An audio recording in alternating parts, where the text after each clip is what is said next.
Hi everyone, I am so excited to present to you the 12th installation in our Famous Artist series. This one is all about Henri Matisse. The purpose of this video is to just help you get a sense of how I've organized this unit so that once you start it with your kiddos, you can hit the ground running. So let's dive right in. I've organized this into 4 distinct sessions, ideally 40 minutes each, but if you need to customize it, you should be able to. The first session has you presenting a digital storybook, and that is designed just to get kids real familiar with Matisse's artworks overall, but also to give them a sense of how it is that he started making paper cutouts. It's such a cool, inspirational story of overcoming an obstacle in a creative way, and I hope that is inspiring for you and for your kiddos. And then after you get done with the digital storybook, you're going to dive right into the first component of the studio project, and that involves paint. Now, if you are looking for some shortcuts, you could skip this first chunk of the studio project and just work with a variety of colors of construction paper. If time permits, I would not suggest skipping this because it's really fun and involves paint. Just like Matisse did with his assistants, you're going to be preparing a bunch of paper by painting it a whole bunch of different really cool colors, and then using that painted paper as your paper for session 2's cutouts. So if time permits, like I said, don't skip this step, it's fun. So basically you're going to be having kids use a sponge brush to paint an entire piece of paper, top to bottom, left to right, the whole thing, lots of different colors. And I think the most efficient way to do this is to kind of divide and conquer. So I tend to have a session set up for orange paint, blue paint, green paint, yellow paint, and I'll put 3 or 4 kids at each station with a stack of white paper, a handful of sponge brushes, and then just one color of paint. And their goal at that station is to paint as many papers fully in a solid color as they can, and just keep moving them to the drying rack, start another one, move it to the drying rack, start another one, keep painting until you either run out of paper, run out of paint, or run out of time. And once you are done, you leave all that stuff on the drying rack and keep it on deck for session 2. So session 2 is going to be all about shapes and cutting. So you're going to start off with a quick look at a really cool storybook called Matisse's Garden, and it's just a precious little look at the types of shapes that he liked to use, and those were organic shapes. Now, organic shapes, I define organic shapes as irregular shapes. That still can be pretty broad and a little overwhelming to younger kids especially, so I tend to kind of categorize organic shapes, and I did that in the slideshow, and I hope that you find it useful. Feel free to customize it if you can think of a different approach that would work better for your kiddos. But basically, I came up with what I call leaf shapes. That's a type of organic shape, and it's basically any irregular shape that has curves. So it doesn't have to look exactly like this one, it doesn't have to be yellow, but as long as it is an irregular shape with curves, that would count as an organic shape. And then another type of organic shape would be a star shape. Now, a star shape, again, is irregular, but it has jagged edges. Instead of in the leaf shape where we have curved edges, this one has those real kind of pointy edges. And then there are line shapes. Now, this is where you're going to have your zigzags and your spirals, and then the last category is what I call repeaters. So they're like little guys. We sometimes use geometric shapes. So those would not be organic shapes. Those are your more regular shapes, but they would be small and they would be repetitive.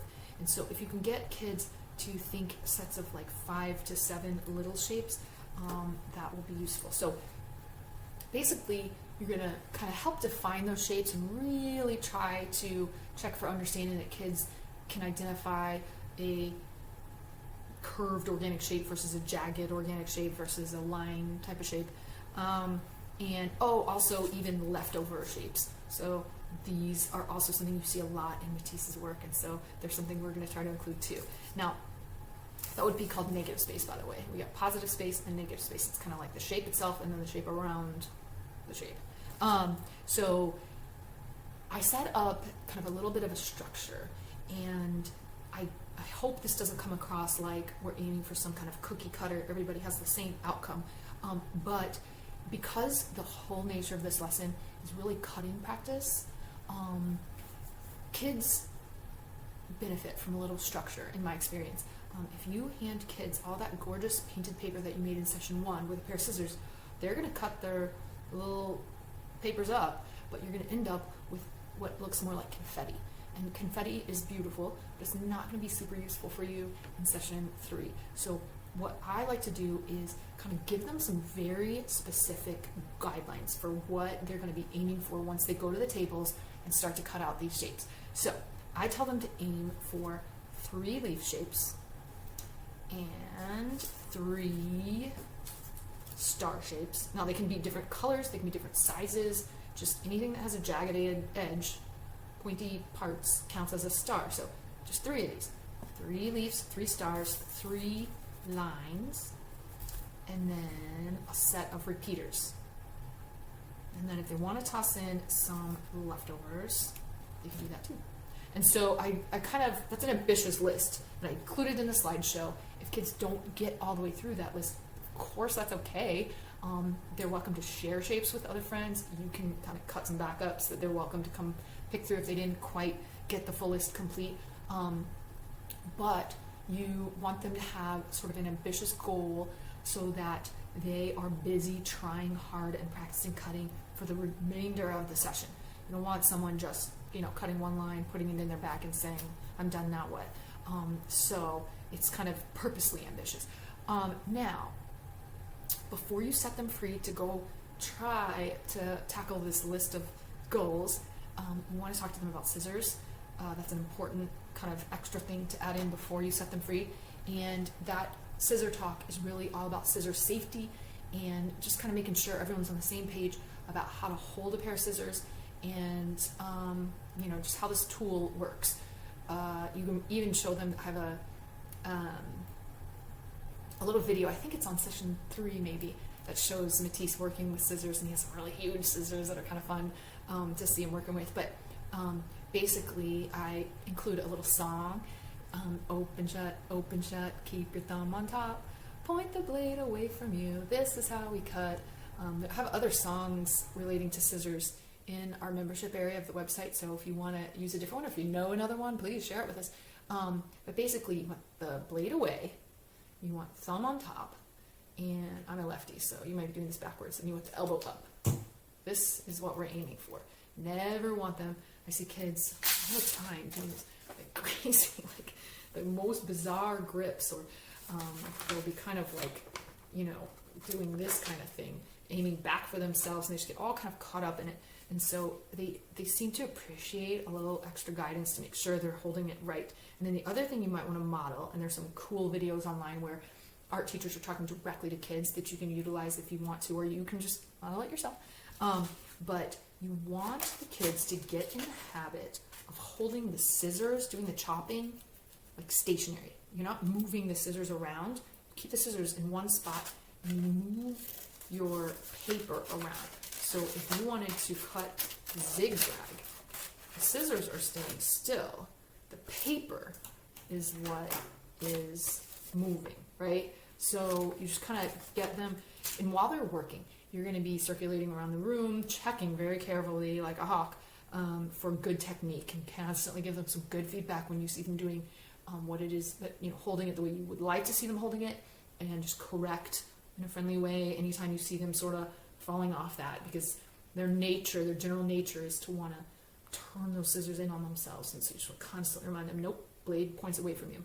So once you go through that little scissor chat and you've outlined what it is you want them to cut, then you're going to kind of disperse the paper communally. We didn't write names on the paper in session 1, so it's fair game. These are our papers. Everybody gets to share all of them.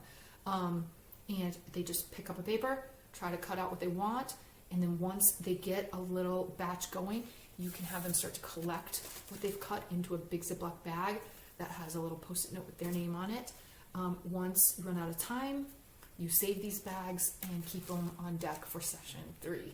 So you're going to, oh, I should also add, I have templates. The resource that is available to you that I want to make sure you're aware of is this.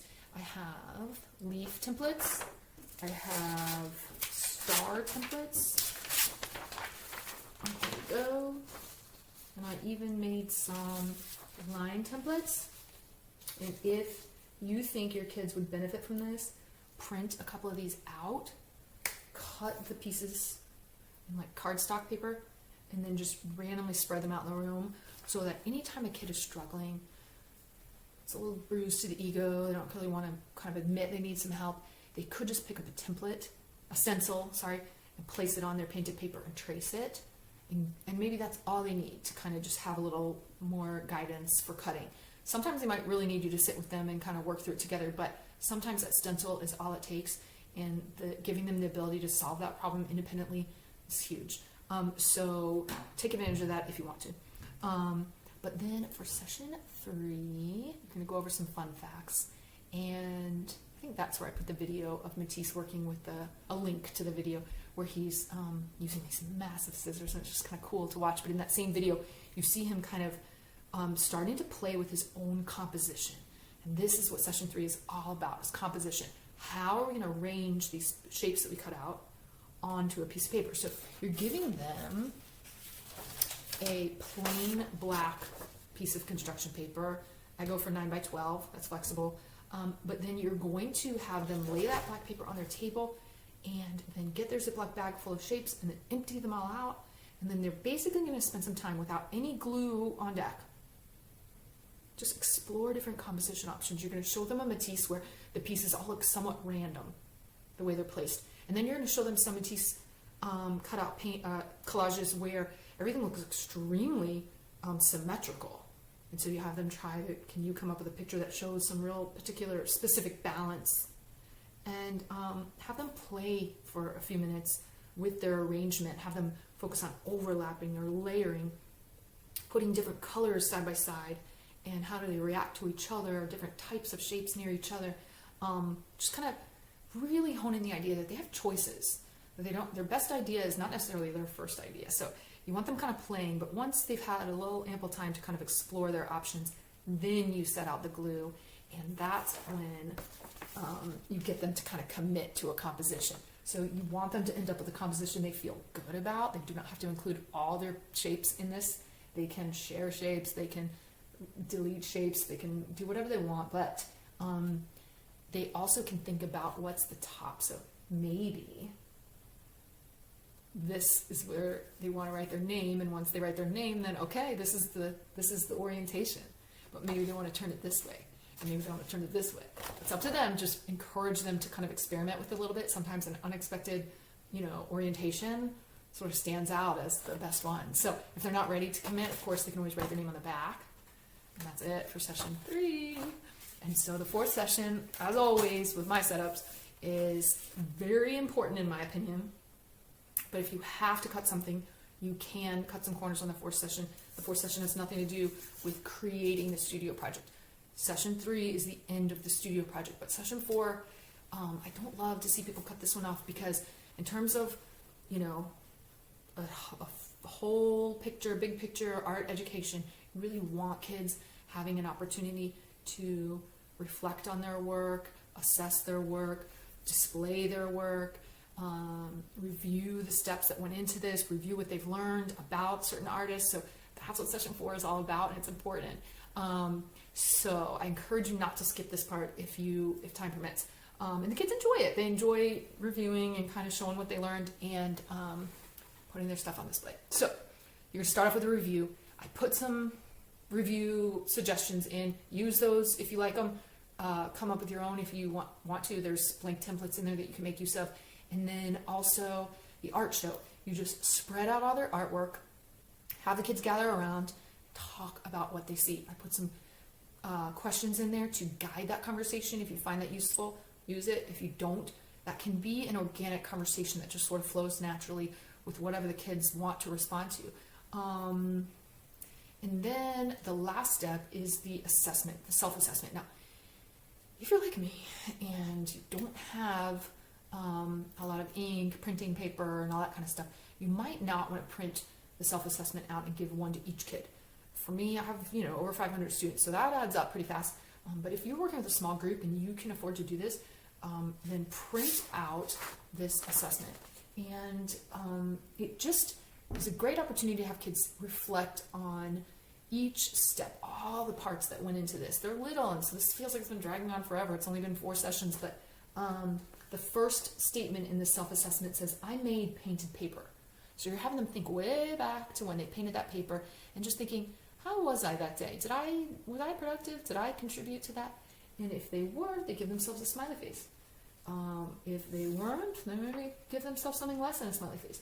The second statement says, I cut many shapes out, including leaf, star, line, and repeating shapes. So this one's all about session 2. It has them thinking about how do they do on cutting? Do they feel like they, did everything they wanted to do on that day? Statement 3 says, I tried out different arrangements and then glued several shapes to a black background paper. So that one's all about session 3, the composition part. Before they glued everything into place, did they thought, artistically about how they arranged everything? And then the fourth one is also important. This is not something to be overlooked in art.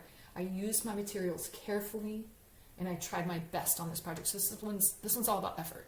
So don't compare yourself to anybody else. How did you do? What do you think about your own effort? And then of course there's a space for comments. If you don't print these out, it is always a goal of mine to try to give just at least a little bit of verbal feedback to each kid to help them feel seen and like I acknowledge that I saw what they did and I try to think of something positive to say about it. And even if the positive thing you're saying is their effort or the choices, their behavior, the way they shared, the way they helped someone else out, that's all fair game to say. So that marks the end of this unit. I put in an early finisher there, and it's just another read aloud called Henri's Scissors. Really lucky with Henri Matisse. There's a lot of storybooks for kids about Henri Matisse. So if there's another one you like out there, or another one you have in your own personal library, use it with any opportunities you have time-wise, like anytime you finish a little earlier than expected. I never do, but I know people do, and if you do, then fill it in with another book. There's so many great ones. So that's it. I hope that you have fun with this one. Please consider sharing your outcomes with the group. Photos, questions, suggestions, these are all totally welcome in our community, so please never hesitate to throw something out there. And that's it. I really hope that you and your kiddos have fun with this and learn some new stuff. And good luck to all of you. Okay, take care.